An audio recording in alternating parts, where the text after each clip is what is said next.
Muy buenos días. Nos toca ahora hablar sobre algunos hitos históricos que nos ayudan a entender la importancia del planeamiento estratégico.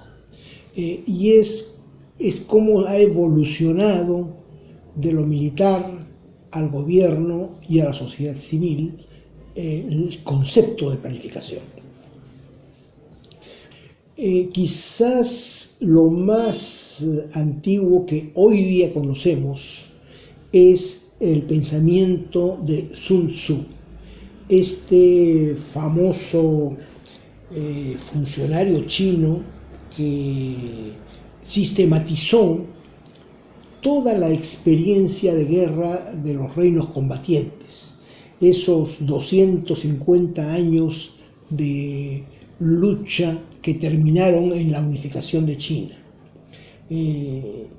Este estratega, cuyo pensamiento sigue vigente, tuvo una frase conocida que me gustaría repetir: el supremo arte de la guerra es someter al enemigo sin luchar. La estrategia es eso, es conseguir los objetivos que uno se propone al menor costo posible.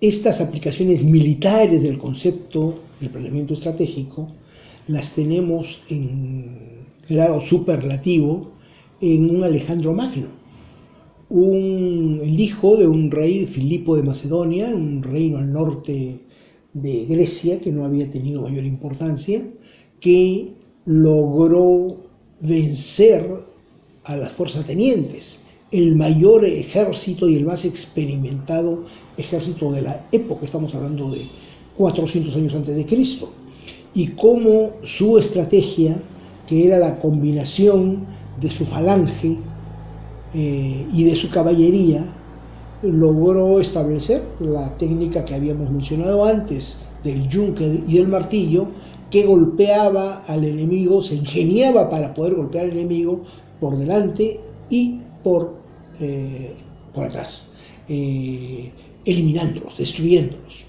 Y esto lo llevó a que este pequeño reino del norte de Grecia, en Europa, llegase hasta la India, en una carrera meteórica, porque Alejandro murió bastante joven. Otro ejemplo de esta planificación que rompe esquemas es el de Aníbal. Roma, estamos hablando del 200 años antes de Cristo, tenía como rival en el otro lado del Mediterráneo, en el norte del África, a Cartago, y eran rivales tradicionales que se disputaban el control del Mediterráneo. Aníbal, un general realmente visionario, dijo: yo por el mar no puedo llegar a Roma, me voy a entrar por España y voy a atacar a Roma por los Alpes. Y atravesó este recorrido enorme, atravesó los Alpes con elefantes, y con estos elefantes prácticamente destrozó a las legiones romanas. Simplemente su no haber conquistado, su decisión de no haber ingresado a Roma, le valió finalmente el perder la batalla, pero dio un ejemplo de estrategia militar impresionante. Ya en Europa, alguien que recoge, que elabora y que desarrolla los principios tanto para la guerra y la aplicación tradicional de la planificación y de la estrategia, es Maquiavelo, autor del Príncipe, un consultor de autoridades del siglo XVI, en la que aplicaba la planeación para el buen gobierno, donde recomendaba que la astucia, la disciplina y la previsión eran fundamentales, que el mejor de los proyectos es el que permanece oculto para el enemigo hasta el momento de ejecutarlo. Es Napoleón quien, comentando al príncipe, escribe a manuscrito que la conclusión que él saca del pensamiento de Maquiavelo es que el fin justifica los medios.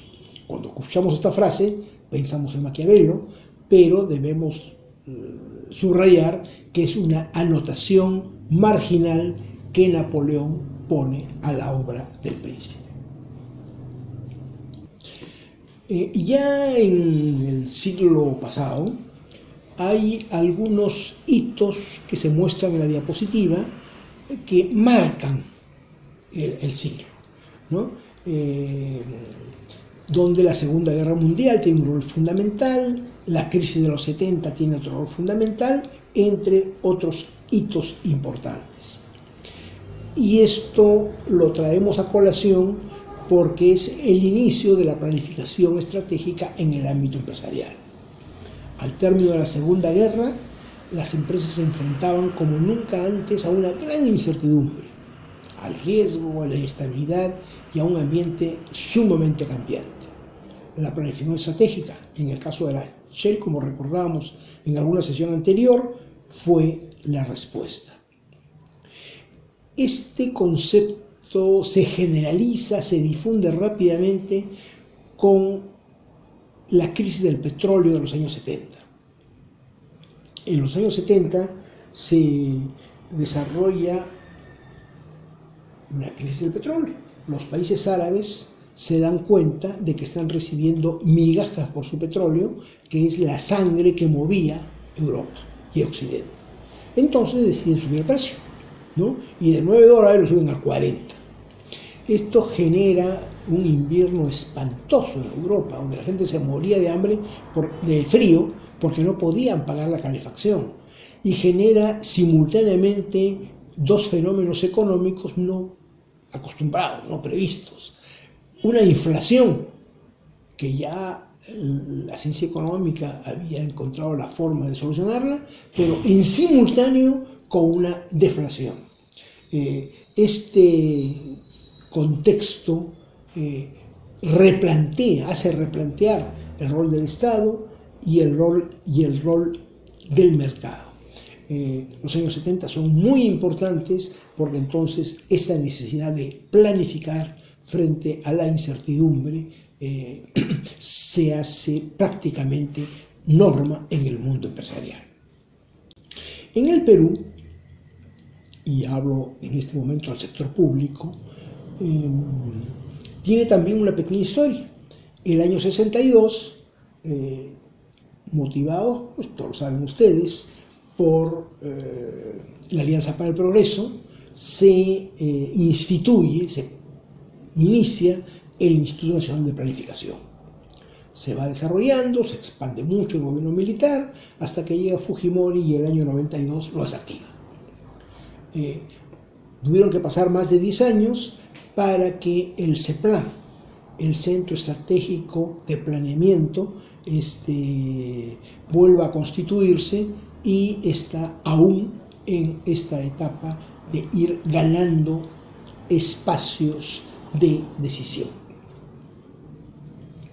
Una característica que diferencia el sector privado, la planificación del sector privado del sector público, es que en el sector privado la competencia es fundamental, es un elemento clave. En el sector público se da competencia, pero del país respecto de otros. Al interior del país, los distintos sectores, las distintas entidades públicas que planifican, debieran estimular más que la competencia, la colaboración. Esta es una diferencia grande en estos dos acercamientos a la planificación en el sector privado y el sector público. En el sector público hay dos conceptos que se manejan mucho: el de gobernanza El de gobernabilidad primero y el de gobernanza posteriormente. Gobernabilidad es la capacidad del Estado que tiene los instrumentos, los técnicos, los mecanismos para dirigir la sociedad. Pero en sociedades democráticas, en sociedades donde el Estado gestiona el sector público, pero el sector privado o el sector de la sociedad civil es autónomo, puede estar de acuerdo o no con lo que planifica el Estado. Entonces, a esta articulación entre lo que quiere el Estado y la necesidad de convencer a la sociedad civil y el sector privado para que todos en conjunto marchen en una dirección, es lo que se denomina la gobernanza, la posibilidad de articular no solamente la acción del Estado, sino en alguna forma incorporar, sumar las energías del sector privado y del sector no público.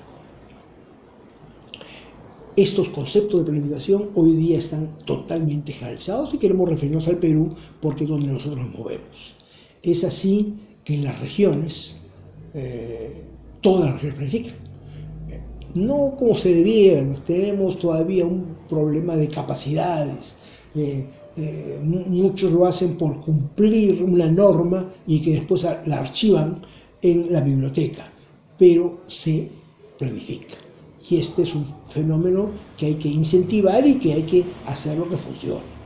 Los gobiernos locales, las municipalidades igualmente lo hacen, las ONGs, las universidades, como en la que estamos en este momento, o las iglesias. Es muy importante que planifiquen a efectos de conseguir sus objetivos.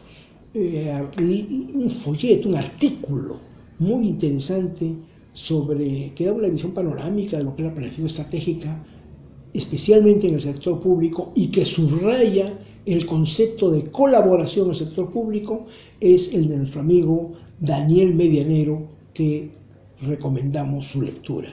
Corta, ágil e importante. Gracias.